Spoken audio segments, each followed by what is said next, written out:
Bismillahirrahmanirrahim. Assalamualaikum warahmatullahi wabarakatuh. Innal hamdalillahi nahmaduhu wa nasta'inuhu wa nastaghfiruh. Wa na'udzu billahi min syururi anfusina wa min sayyiati a'malina. May yahdihillahu fala mudhillalah wa may yudlil fala hadiyalah. Wa asyhadu an la ilaha illallah wahdahu la syarikalah wa asyhadu anna Muhammadan abduhu wa rasuluh sallallahu alaihi wa ala alihi wa ashabihi wa man tabi'ahum bi ihsan ila yaumiddin wa sallama taslima. Amma ba'du, fa ikhwati fillah yang berbahagia, rahimani wa rahimakumullah.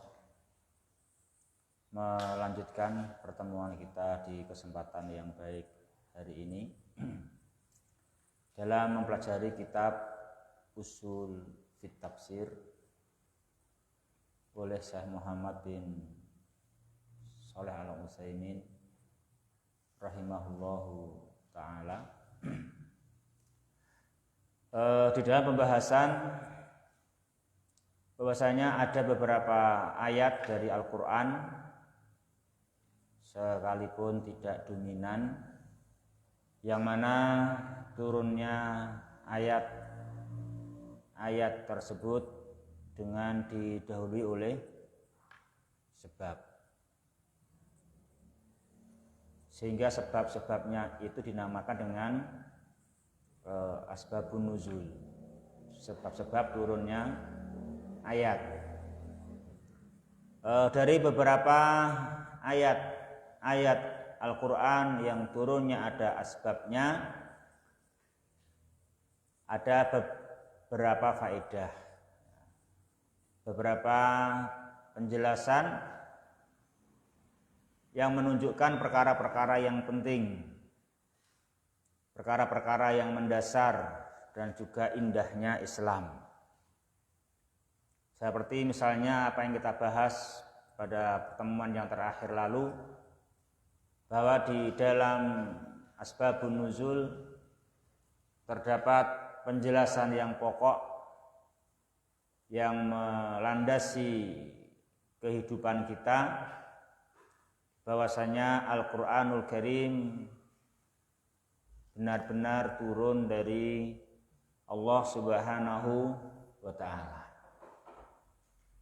sehingga semestinya semua hamba, semua orang, bagaimana mereka bisa dengan baik bersama Al-Quran, baik dalam hal mau mempelajarinya, mau mendengarkannya, sehingga hatinya menjadi hidupnya hati dengan tanda adanya iman, hati mengimani Allah Subhanahu wa ta'ala, hati percaya kepada keesaan Allah dalam rububiyahnya, uluhiyahnya, al-asma wa sifatnya yang mulia. Itu dia dapatkan kehidupan hati dengan iman, tentu dengan siraman Al-Quran, dengan mengkaji ayat-ayat Al-Quran yang Allah turunkan. Dan juga manusia semestinya dengan Al-Quran yang Allah turunkan, juga dia tidak hanya iman, tapi bagaimana iman itu tumbuh. Iman itu subur dalam hatinya, yaitu imannya dia pupuk dengan beragam macam-macam ibadah yang disyariatkan oleh Allah Subhanahu wa ta'ala. Bahkan hingga memetik buah, yaitu membentuk sosok manusia yang mempunyai makarimul akhlak. Sosok manusia yang mempunyai mahasinul a'mal. Orang yang dia mau berkorban, bagaimana bisa adil memberikan hak kepada yang berhak. Dan nanti buah yang agung, buah yang mulia, indahnya Islam. Jadi kehidupan yang baik itu bila manusia mau menegakkan keadilan, memberikan hak kepada yang punya hak. Nah, itu akan terwujud dengan hati yang hidup, ditandai dengan iman kepada Allah Subhanahu wa ta'ala, hati yang kuat ditandai dengan ditumbuhkan dengan ibadah-ibadah yang disyariatkan oleh Allah. Kekuatan hati membuatnya mampu menaklukkan syahwat, menaklukkan hawa nafsu, sehingga manusia bisa punya makarimul akhlak, mahasinul a'mal, bisa hifdul hukuk, dan juga bisa iqamatul adli. Itu yang pertama, ikhwah. Jadi kita bisa tambah keyakinan, kemantapan, kepercayaan bahwa Al-Quran benar-benar turun dari Allah. Semestinya semua manusia bagaimana menata dirinya bisa tumbuh bersama Al-Quran. Yang kedua, kita juga telah bahas kemarin di dalam asbabun nuzul terdapat penjelasan, terdapat keterangan detail betul-betul Allah Subhanahu wa ta'ala dengan sesungguhnya sangat perhatian kepada Rasulnya, membela Rasulnya, yaitu yang kita bahas kemarin. Sekarang kita lanjutkan faedah yang ketiga. Yuk dibaca. Bismillahirrahmanirrahim. Wassalatu wassalamu ala Rasulillah. Qala mu'allif Syekh Muhammad bin Shalih Al-Utsaimin, ghafarallahu lahu wa liwalidayhi wal muslimina.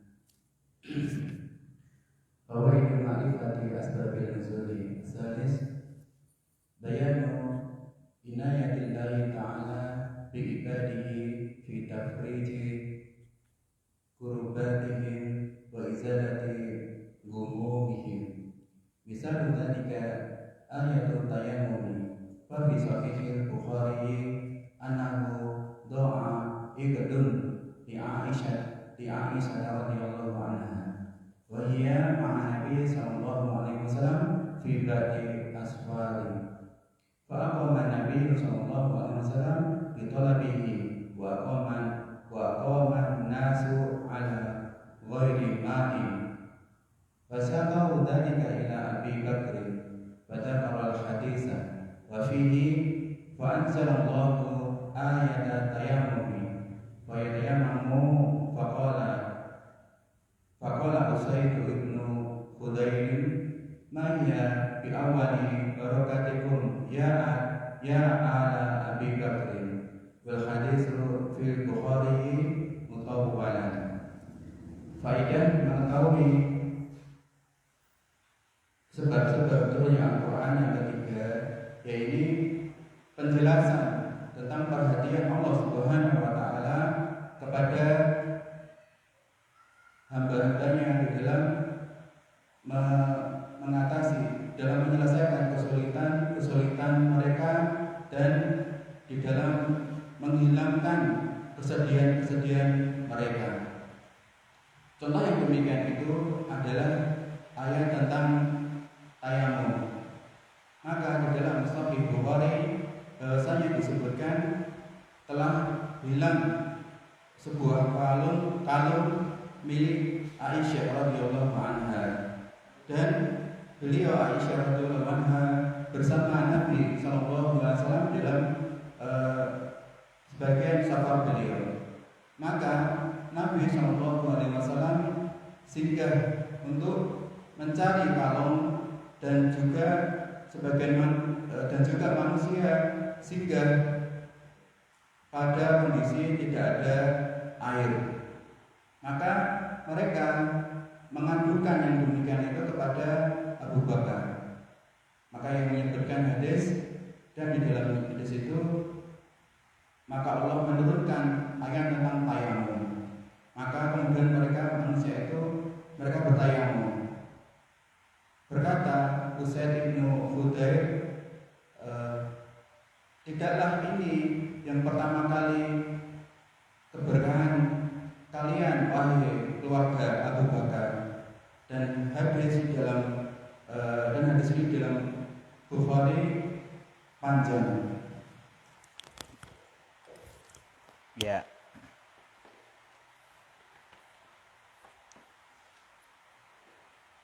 Ikhwati fillah yang berbahagia, rahimani wa rahimakumullah.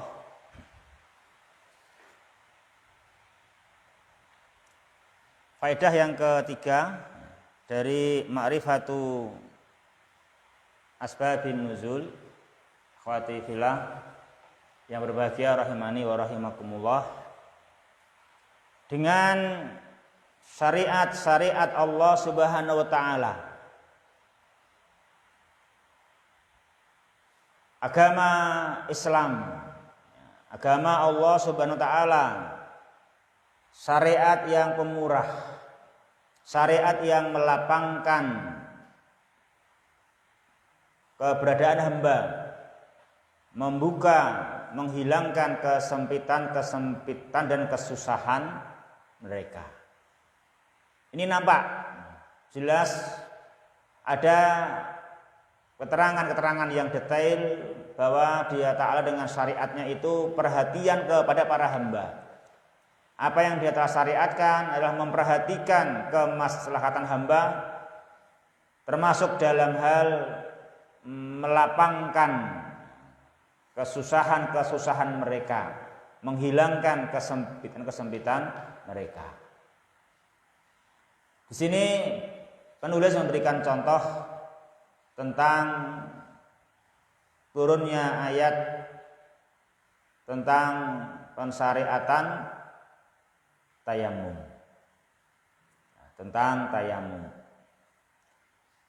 Diterangkan dalam Sahih Bukhari, ikhwati fillah, rahimani wa rahimakumullah, dalam kitab tayamum menjelaskan ayat dalam firman-Nya Allah Subhanahu wa taala, falam tajidu ma'an fatayammamu sa'idan thayyiba. Bahwa sebab turunnya ayat itu, ikhwati fillah, rahimani wa rahimakumullah, yaitu satu kejadian, satu peristiwa di dalam perjalanan yang mana dalam rombongannya itu ada Nabi kita Muhammad SAW, juga ada di antara istri beliau yang bernama Aisyah radhiyallahu taala anha. Pada perjalanan tersebut suatu kalung, satu kalung milik Aisyah radhiyallahu anha itu hilang.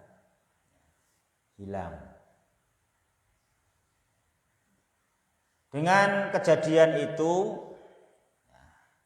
yaitu ujian, kan dunia itu ujian, ya kan?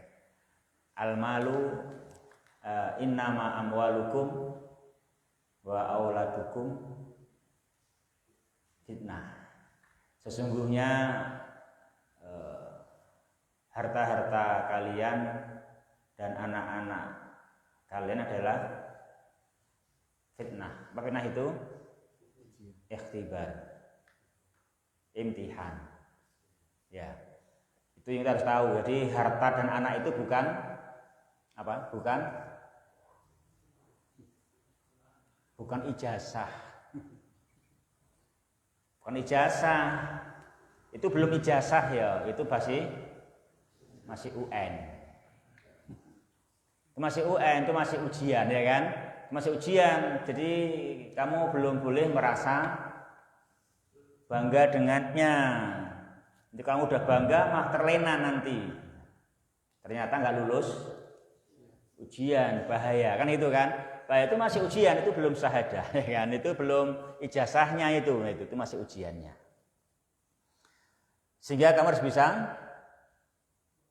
mengerjakan soal dengan baik, ya kan? Termasuk di sini istri beliau. Sesungguhnya juga inna min aswajikum wa auladikum aduan lakum, ya kan? Kan gitu. Jadi juga ada yang demikian. Itu juga menunjukkan bagaimana musuh bani sini juga bagaimana ujian juga kan gitu. Itu ujian juga. Itu juga bagaimana ujian. Sehingga kita harus bisa mengerjakan soal. Saat itu Nabi kita SAW bersama rombongan mendapatkan ujian dari istri beliau Aisyah radhiyallahu anha yang mana suatu kalungnya hilang. Nah, sekarang kita mau melihat jawaban beliau, ya kan? Apa jawaban beliau ketika diuji seperti itu? Apa jawaban beliau? Apa pojokan itu baju hijau? Apa jawabannya?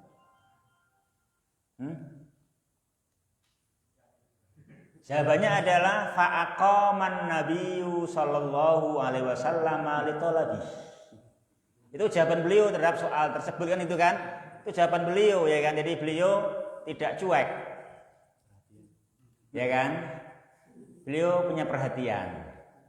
Gitu. Jadi kalau cuek itu adalah sikap yang tidak lulus ujian. Sikap yang salah. Ya kan? Sikap yang benar apa? Punya perhatian sehingga beliau singgah dulu, tinggal di situ dulu untuk dalam rangka litolabih, untuk mencari. Ya walaupun bersama beliau ada banyak rombongan, tetapi juga nanti semuanya sedang diuji oleh Allah dan nanti juga memang juga ada hikmah yang ada pada ujian tersebut. Jadi ujian itu tidak hanya mencari nilai, nanti banyak hikmah-hikmah yang didapatkan, ya kan? Banyak hikmah-hikmahnya juga. Ikhwah, juga wa aqamanas, juga manusia juga singgah, tentu ya namanya rombongan ya begitu-gitu. Tentunya rombongan demikian, bersama-sama. Ya walaupun saat itu sebetulnya rombongan waktu singgah mencari cincin yang hilang ada kesusahan, kesulitan sebetulnya kalau harus singgah. Semestinya itu kalau bisa lancar langsung tidak singgah, nah itu. Tapi ternyata harus singgah karena Nabi dalam mengerjakan soal ujian waktu itu adalah sikap yang benar apa? Aqama, ya kan? Aqaman nabiyyu sallallahu alaihi wasallam litolabih, ya kan? Beliau singgah untuk mencari cincin yang hilang. Apa kesusahan manusia waktu singgah mencari cincin itu? Yakni mereka waktu itu ala ghairi ma'in, tidak dalam keadaan mempunyai air. Tidak dalam keadaan mempunyai air, ya kan gitu kan? Tidak dalam keadaan mempunyai air. Itu kan kesusahan, kesulitan, ya kan? Itu kesempitan. Itu namanya kurubat, itu namanya humum. Ya, itu namanya humum. ya bagi semua kita, bagi semua orang yang mengerti pentingnya air dan juga fungsinya air yang utama untuk bersuci, ya kan? Untuk bersuci, untuk thaharah.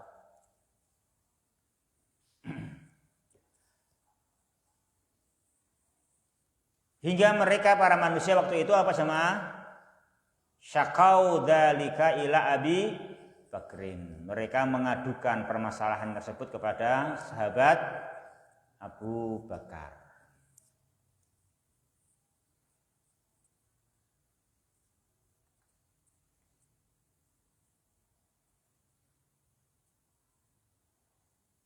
Ya. Khatiflah rahimani wa rahimakumullah. Dijelaskan oleh Syekh Utsaimin rahimahullah, kenapa beliau mengutamakan sikapnya waktu itu apa? Singgah mencari kalung yang hilang, itu sikap yang benar, ya, jawaban yang betul, ya. Beberapa alasannya beliau jelaskan.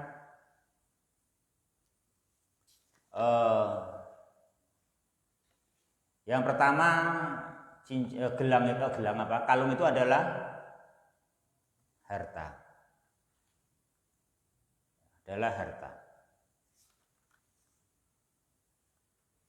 Di kalung ini adalah harta, dan hartanya sedikit, ya kan gitu. Hartanya sedikit. Yang kedua, Aisyah radhiyallahu taala anha menggunakan kalung tersebut sebagai satu perhiasan yang berhias untuk suaminya.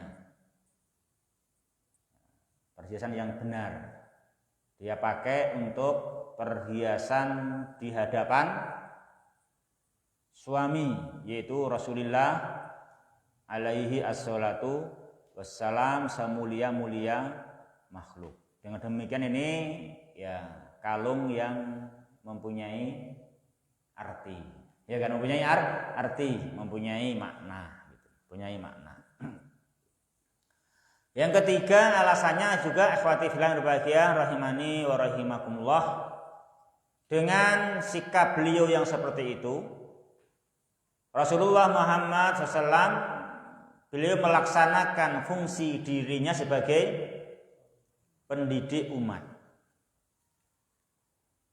Mendidik umat, mendidik dengan materi-materi yang beliau sabdakan ataupun firman-firman Allah yang beliau sampaikan, ataupun mendidik mereka dengan hal, dengan tindakan.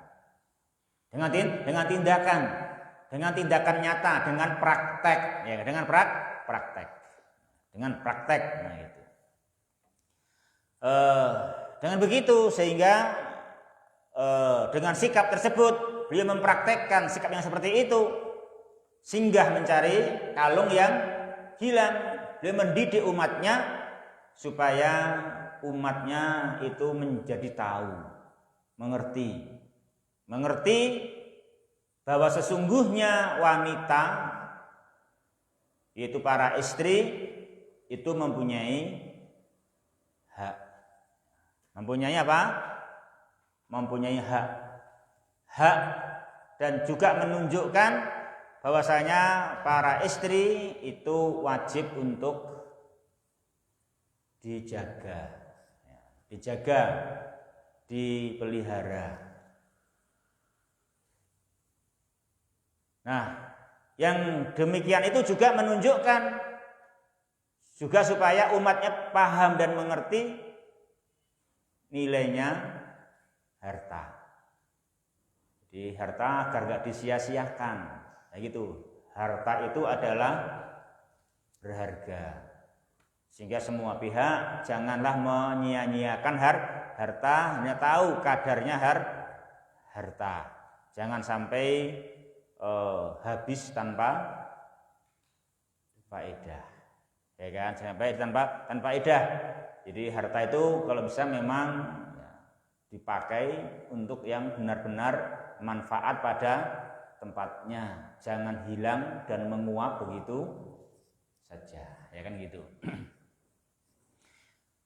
Itu ikhwah yang berbahagia, rahimani wa rahimakumullah. Itu beliau lakukan, walaupun sebetulnya pas saat itu mereka nggak membawa air, padahal kalau nunggu mencari sudah dekat waktu sholat, ya kan? Sudah dekat waktu sholat.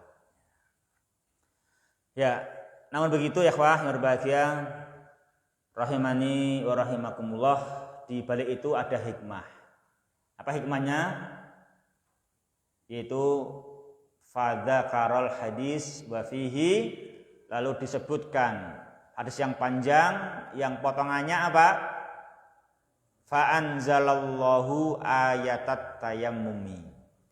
Dengan sebab itu Allah di fa itu apa? Dengan sebab itu kan itu nanti fa itu dengan sebab itu. Di bentuk seperti ini fa anzalallahu, namanya bentuk-bentuk ciri-ciri hadis, ciri-ciri lafaz menerangkan asbabun nuzul. Itu bentuk seperti ini namanya, antum kenali, namanya bentuk-bentuk penjelasan menerangkan asbabun nuzul, ya gitu. Seperti bentuk apa? Fa anzalallahu. Nah gitu. Di fadzakal hadisa wa fihi fa anzalallahu gitu. Di kata-kata fa anzalallahu ini menerangkan asbab. Dengan sebab itu maka dia Subhanahu wa ta'ala menurunkan ayat tayammum. Falam tajidu ma'an fatayammamu sha'idan thayyiba. Maka fatayammamu, maka mereka pun apa? Melakukan tayamum. Maka mereka pun melakukan tayamum. Apa itu tayamum? Ya, sebagai ganti dari air untuk berwudu. Nah, dengan kejadian tersebut ya, yang pada mulanya tentu di sini berawal dari perhatian Rasulullah SAW kepada istrinya yang kehilangan kalung, ya kan?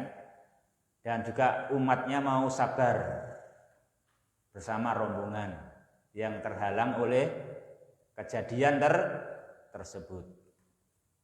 Sekalipun dalam kesusahan, dalam kesempitan, tapi ternyata bersamaan mereka semua dengan kejadian itu menjadi sebab turunnya ayat yang meringankan kesusahan mereka.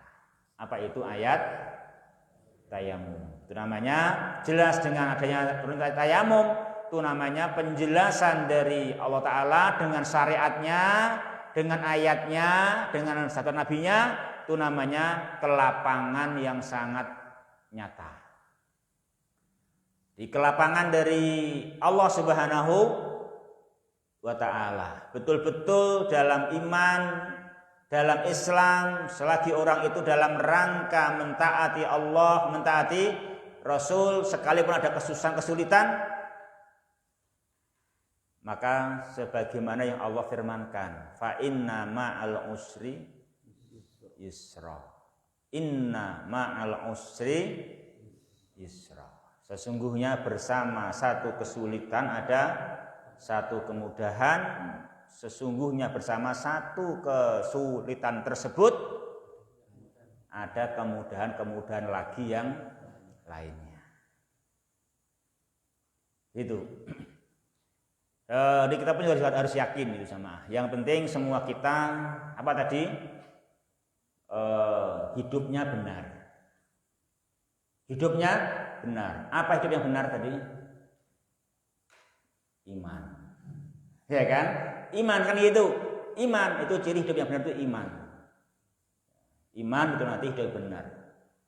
Jika itu biji-bijian, kalau sudah kena air hujan dia hidup. Apa hidupnya? Biji-bijiannya tumbuh. Kalau sudah tumbuh itu nanti akan terus besar dan berkembang. Ya kan itu kan? Akan berbiji.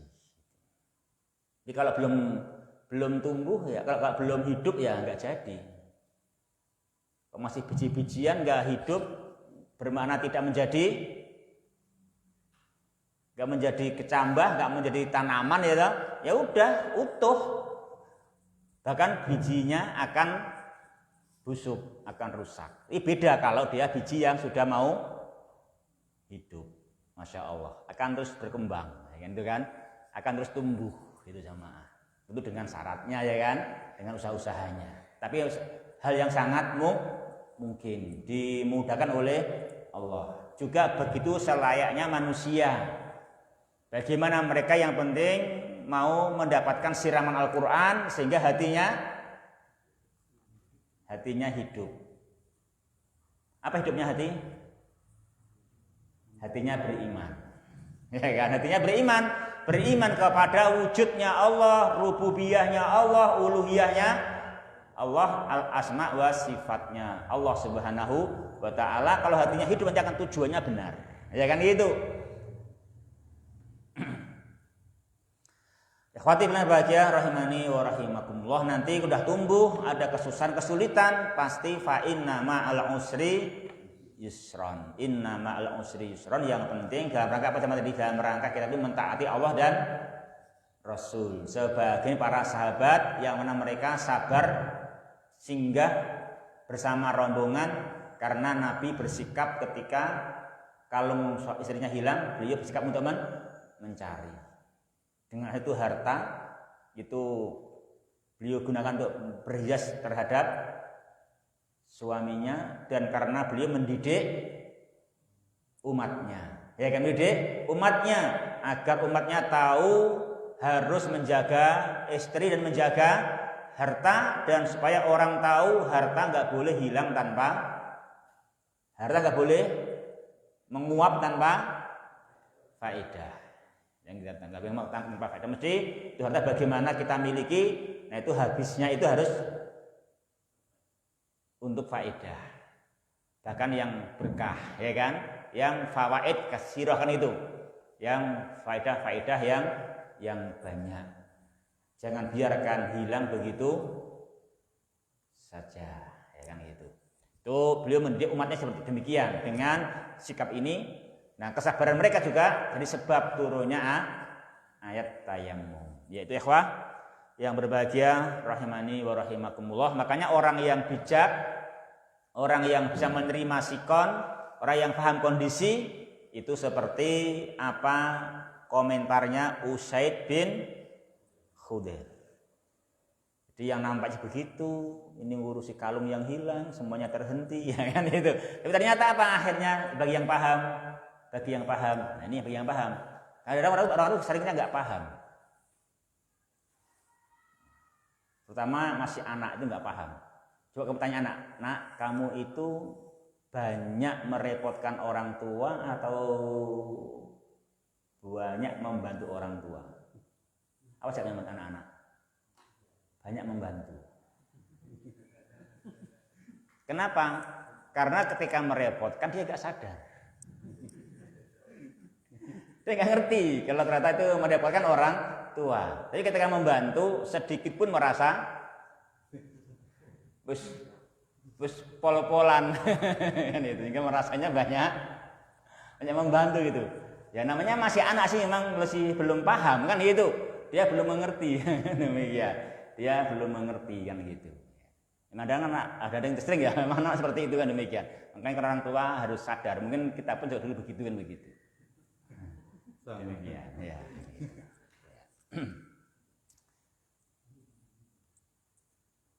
Nah, orang yang seperti ini kita harus pandai-pandai apa? Harus pandai-pandai mengerti kalau sebetulnya Allah itu banyak memberikan kita apa?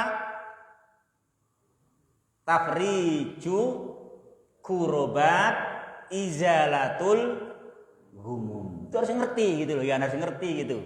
Jangan sampai susahnya diingat-ingat. Nggak ada air gitu. Tapi ketika ada turunnya ayat tayammum, nggak peduli gitu loh, ya kan gitu. Kita lupa nanti namanya yang diingat jeleknya aja gitu. Disusahkan aja, Nabi menyusahkan kan, itu kan bahaya kan gitu ya kan.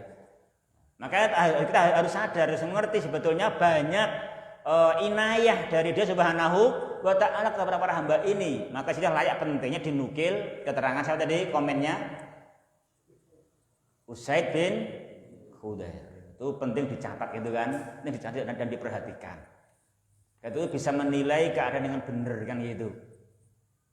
Sungguh besar perhatian Allah dengan apa yang Dia syariatkan, sehingga manusia menganggap baik, menilai baik dan akan konsisten dengan syariatnya Allah Subhanahu wa Ta'ala. Mengerti indahnya agama Islam. Jangan seperti anak kecil, ditanyai banyak menyusahkan orang tua atau banyak membantu, dia bilang banyak membantu kan gitu. Itu tentu ya tidak dibenarkan. Kita yang udah gede belum tentu banyak membantu ya kan. Kita aja belum tentu banyak membantu orang tua. Kita belum yakin sudah bisa banyak membantu orang tua. Apalagi anak kita. Gimana mungkin itu benar dia mengatakan banyak membantu orang tua kan gitu. Untuk udah cek belum itu? Tanya ke anak kayak gitu. Saya udah cek ya. Tanya kepada santri itu. Saya tanya ke santri kelas berapa, saya tanya gitu. Jawabannya banyak membantu. Itu jawabannya.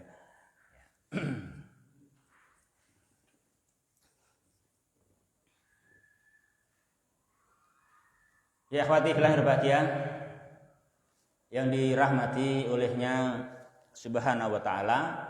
Jadi penting kita paham seperti apa yang dikatakan oleh di sini apa? Usaid bin Khudair. Apa kata beliau? Mahiya bi awwali barakatikum ya ala Abi Bakrin. Nah, gitu. Mahiya bi awwali barakatikum ya ala Abi Bakrin. Jadi ini bukanlah barokah yang pertama kali yang ada pada keluarga Abu Bakar. Apa berkah itu? Berkah yang manfaat yang sangat banyak. Mana berkah dalam peristiwa ini? Mana berkah dalam peristiwa ini? Ya, yuk pojok yang jawab. Pojok ya. Apa berkah pada kejadian ini? Berkahnya apa di kejadian ini?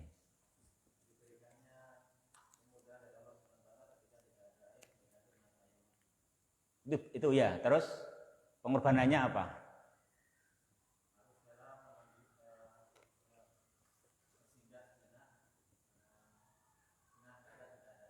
Ya, jadi pengorbanannya kan sebetulnya hanya sedikit.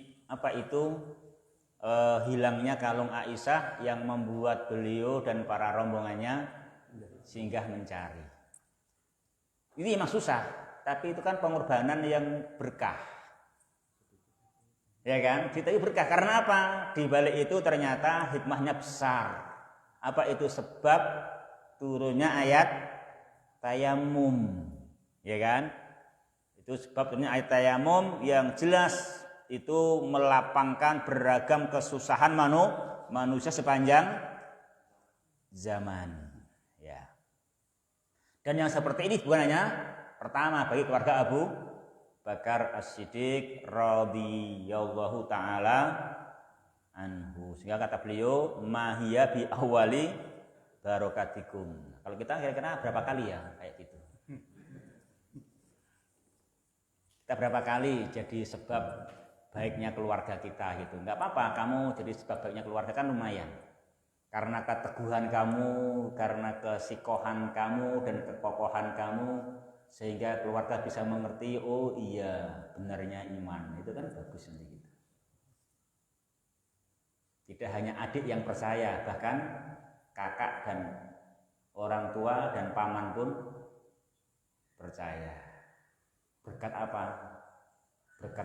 Berkat kamu istiqomah konsisten walaupun di dalam iman dan usaha iman ini ada beragam cobaan, tapi ternyata emas yang muncul ya kan gitu. Nanti akhirnya masya Allah kan gitu, sebab hidayah semua pihak kan gitu.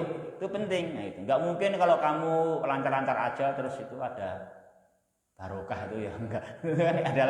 dalam keteguhan kita itu kan kayak seperti ini kan itu. Jadi seperti ini harus paham nah gitu. Memang perlu peristiwa kayak gini ini juga nanti gitu. Nah kita kalau ada ujian jangan keluh kesah gitu kan gitu. Kita nggak mencari ujian, tapi itu sesuatu yang pasti ada tanpa kita menciptakannya. Jangan sok hebat, aku mau menciptakan nanti saya mau solusinya kayak film bayi tadi gitu ya. Ada sutradaranya, enggak perlu kayak gitu nanti salah yang itu. Kita nggak usah mencari. Itu akan terjadi, ya kan itu kan akan terjadi. Jadi yang berbahagia, rahimani wa rahimakumullah itu yang ketiga ya. Terus sekarang yang keempat ya. Sebentar ya, sebentar. Sini ada beberapa tambahan sedikit ya, penting buat kita. Ya. Penting kita ketahui. Jadi di sini ada kata-kata barokatikum ya ala Abi Bakrin, ya kan? Ini barokah kalian, wahai keluarga Abu Bakar. Nah ini ucapan yang bagaimana? Ucapan yang sesuai akidah tauhid ataukah berbenturan dengan akidah tauhid? Karena seperti ini bisa sesuai dan bisa berbenturan. Kapan sesuai dan kapan berbenturan? Ini kita perlu ngerti itu ya. Ya. Ikhwati fillah yang berbahagia yang dirahmati olehnya Subhanahu wa taala. Perkataan ini barokah Anda. Ini barokahnya fulan. Ya kan gitu kan? Ini barokahnya Syekh. Kan begitu toh? Nah, seperti itu ya ikhwah yang berbahagia rahimanallah itu bisa syirik, namun juga memang bisa tidak bertentangan dengan tauhid. Tetap sesuai dengan tauhid. Apa kriterianya? Kriterianya dijelaskan di sini oleh penulis Muhammad bin Al-Utsaimin rahimahullahu subhanahu wa ta'ala, ikhwati fillah rahimani wa rahimakumullah. Yaitu beliau menjelaskan idza kana sababan lil khair fa inna minan nasi man yakunu mubarakan. Nah gitu. Jika kalau memang itu syekh, itu keluarga, itu fulan, memang dia adalah sababan lil khair. Memang jika dia semasa hidupnya dan ini ucapan berkah memang disebabkan kebaikan dia. Ya, ini memang ini berkah disebabkan kebaikan dia. Memang dia adalah kebaikannya adalah sebabkan, bukan yang dia yang menyebabkan gitu. Memang dia adalah sababan lil khair, maka memang begitu, memang ada yang namanya di antara manusia yang diberi berkah.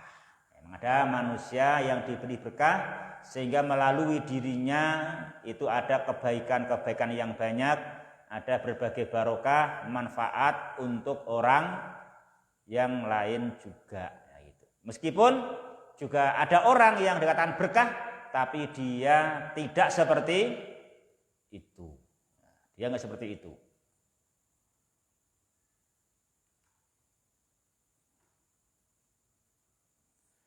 Ikhwati fillah bahagia rahimani wa rahimakumullah. Oleh karenanya tergantung sebab. Sebabnya itu ada nggak pada orang tersebut semasa dia hidup dikatakan itu berkah.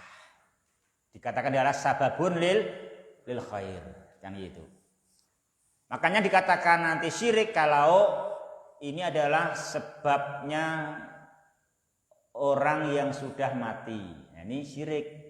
Ini barokahnya mayit, kalau itu syirik.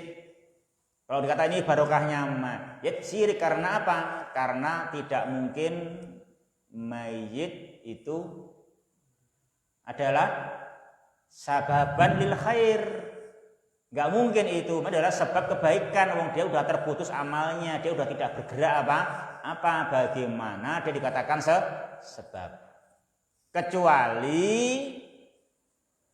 itu dikarenakan amal kebaikan dia sebelum meninggal dunia, walaupun dia sudah mati, ilmunya tetap dimanfaatkan sehingga menyebabkan kebaikan generasi yang akan datang. Itu bisa, juga bisa. Itu namanya adalah ini barokahnya fulan, barokahnya syekh, kan begitu. Itu bisa, asalkan memang itu karena kebaikan dia yang dia kerjakan semasa dia masih hidup dan diteladani walaupun dia sudah meninggal dunia. Tapi kalau hanya karena dikatakan ini barokahnya mayit dan dia sudah meninggal dunia dan bukan karena usaha dia semasa dahulu, nah ini bertentangan dengan akidah tauhid. Ya, gitu. Itu bedanya. Dia tergantung dia adalah sababan atau tidak. Kalau sababan maka boleh.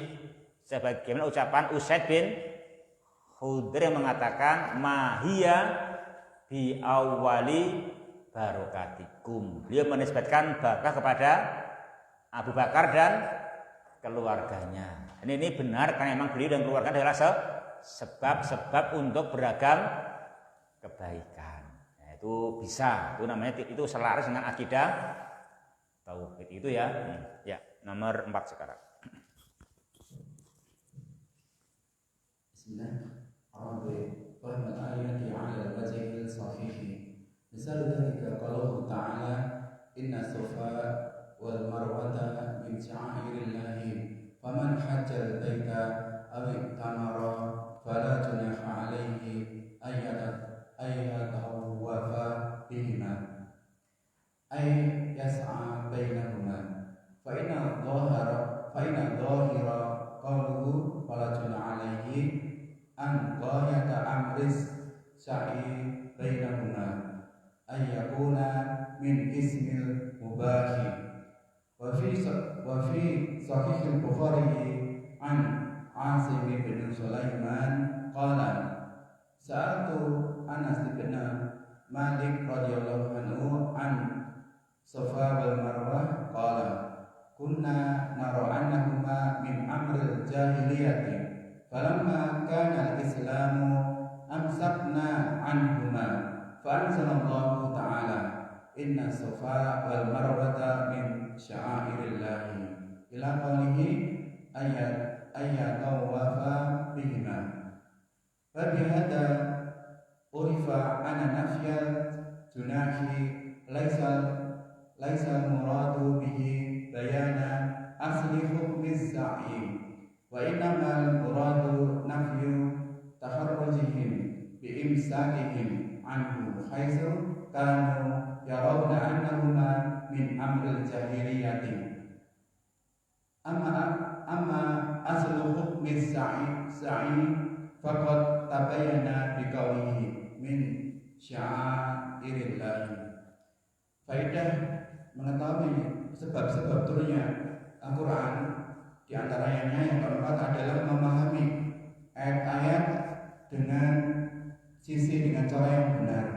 Contoh yang demikian itu di dalam firman Allah Subhanahu wa taala, sesungguhnya Safa dan Marwah adalah termasuk syiar-syiar Allah, maka barang siapa yang berhaji ke Baitullah atau umrah maka tidak ada dosa baginya. Ya ini ayat tawafa bihima. Ya ini maksudnya sa'i di antara keduanya. Maka sesungguhnya yang nampak dari firman Allah Subhanahu wa taala wala junah alaihi, tidak ada dosa baginya, adalah bahwasanya puncak perkara sa'i di antara keduanya ia adalah termasuk jenis yang mubah, dihukumi dengan mubah. Dan di dalam Sahih Bukhari dari Asim bin Sulaiman, dia berkata, aku bertanya kepada Anas bin Malik radhiyallahu anhu tentang Safa wal Marwah. Maka dia menjawab, kami dahulu melihat, memandang bahwasanya keduanya Safa dan Marwah itu termasuk perkara jahiliyah. Maka tatkala datang Islam, kami tidak melakukan menahannya, kami tidak melakukan dari keduanya. Maka turun firman Allah Subhanahu wa taala, "Inna Safa wal Marwata min sya'airillah." Sesungguhnya Safa dan Marwah termasuk syiar-syiar Allah Subhanahu wa taala. Hingga firman Allah Subhanahu wa taala, "Ayyatawafa bihima." Dan dari sini diketahui bahwasanya peniadaan junah, peniadaan dosa bukan maksudnya itu penjelasan tentang pokok hukum syar'i, akan tetapi ia hanyalah maksudnya peniadaan pengharaman mereka untuk sikap mereka yang menahan atau tidak melakukannya dari sa'i tersebut, di mana mereka memandang bahwasanya keduanya itu termasuk perkara jahiliyah. Adapun pokok dari hukum sa'i maka sungguh telah jelas di dalam firman Allah Subhanahu wa taala, di dalam firman-Nya min sya'airillah, termasuk syiar Allah Subhanahu wa taala. Ya ikhwati fillah, rahimani wa rahimakumullah. Jadi kita coba melihat diri kita.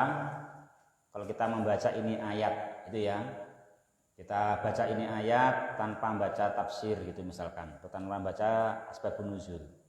Kalau kita baca innas safa wal marwata min sya'airillah, faman hajjal baita aw tamara fala junaha alaihi ayyatawafa bihima.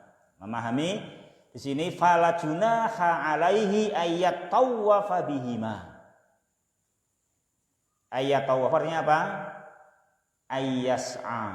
Ayyas'a karena tawaf antara Safa dan Marwah namanya sa'i, walaupun diungkapkan oleh dia dengan lafaz ayat tawafa, ya kan?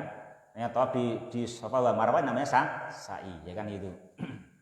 Ya, kalau kita memahami ini lafaz fala junaha alaihi ayat tawafa bihima, kalau kita pahami secara dohirnya, yang membacanya akan menduga dan mengira berarti sa'i itu tidak masyru'. Berarti sa'i itu tidak masuk disyariatkan.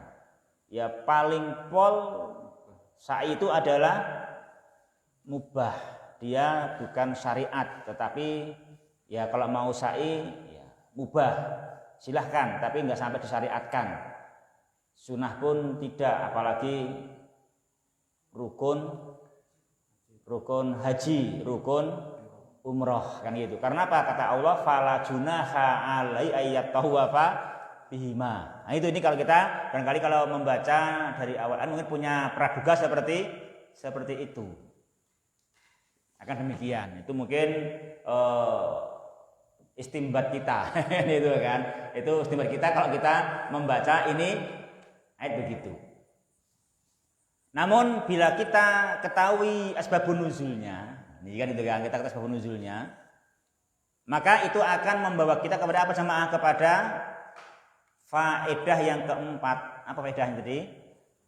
Fahmul ayati alal wajhi as-sahihi. Kita akan bisa memahami ini ayat dengan pemahaman sisi yang benar. Itu nanti akan ngerti mana yang benar tafsirnya. Nah itu kalau kita itu mempelajari asbabun nuzul akan mengerti pemahaman yang benar. Itu sehingga dengan asbabun nuzul nanti akan hilang perselisihan, ya kan? Hilang perselisihan itu menunjukkan bahwasanya beberapa itu peristiwa nuzul itu adalah menghilangkan apa yang membuat salah paham. Yaitu bila kita membaca, mengerti sababun nuzulnya, maka kita akan tahu bahwasanya makna fala junaha alaihi ayat tawafa bihima sebagaimana dalam itu hadis sahih Bukhari, ya kan? Juga diterangkan di situ dalam Sahih Muslimnya juga. Ternyata yang dimaksudkan dengan nafyul junah di situ adalah bukanlah masalah hukum asalnya sa'i, tapi yang diterangkan itu nasnya dalam hadis, yaitu diterangkan di situ yaitu perbuatan mereka falamma apa tadi? Falamma kanal Islamu amsakna anhuma. Itu diterangkan. Jadi ketika datang Islam, kami menahan diri dari sa'i karena kami memilih Islam. Sedangkan sa'i menurut mereka waktu itu adalah min amril jahiliyah. Nah itu, ini memang juga begitu. Karena itu juga komitmennya mereka. Itu juga mereka, masya Allah, pemahaman para sahabat yang gitu. Mereka benar-benar memegang teguh Islam. Mana yang Islam kami kerjakan, kalau itu jahiliyah kami tinggalkan. Walaupun sa'i, karena dianggapnya itu min amril jahiliyah, maka mereka pun menahan diri darinya, kan gitu. Nah ini yang ternyata yang dimaksudkan dalam fala junaha alaihi ayyat tawafa bihima. Itu yang dikatakan di sini nafyunya, nafyu fala junah itu menafyu itu. Itu udah, itu dulu kamu kalau memang menahan diri seperti itu enggak dosa. Itu kan enggak dosa. Jadi tidak dosa, kamu enggak salah. Kan enggak salah kalau kan bilang itu karena husnudzonmu kepada Islam, haruslah memegang Islam, dan apa yang enggak Islam ditinggalkan, sampai menduga sa'i adalah jahiliyah, kan gitu. Saya ditinggalkan, itu adalah la junaha. Itulah la junaha. Itu enggak apa-apa. Itu kan itu. Enggak apa-apa. Dan hukumnya sa'i udah jelas. Hukumnya sa'i udah jelas, tabayyana, gamblang. Hukum sa'i adalah min sya'airillah. Itu. Jadi inna sofa wal marwata min sya'airillah. Ini hukumnya sa'i. Jadi hukumnya asasnya adalah inna sofa wal marwata, kan sa'i itu min sya'airillah. Yang adapun yang falajunaha itu adalah menafikan taharujnya mereka dahulu yang memandang itu sa'i adalah min amril jahiliyah, sehingga mereka apa? Menahan diri darinya. Itu akan nampak di situ. Oh, disitulah letak permasalahannya, sehingga kita tetap yakin gamblang bahwa orang umrah, orang haji, sa'i adalah min sa'irillah, dia rukun umrah, dia rukun haji. Jadi orang umrah tidak boleh tidak sa'i. Orang haji juga tidak boleh tidak sa'i. Dia harus sa'i. Ada sa'i umrah, ada sa'i haji, dan hukumnya adalah termasuk rukun. Ya, itu yang mungkin kita bahas demikian. Untuk ini faedah sehingga perselisihan selesai, salah paham tidak ada, karena pentingnya kita dengan Islam dan jelasnya agama Islam. Jadi itu jelas karena juga di antara ayatnya Allah turunkan dengan asbabun nuzul. Ya, demikian kita akhiri. Subhanakallahumma rabbana wa bihamdika asyhadu alla ilaha illa anta astaghfiruka wa atubu ilaik. Wassalamualaikum warahmatullahi wabarakatuh.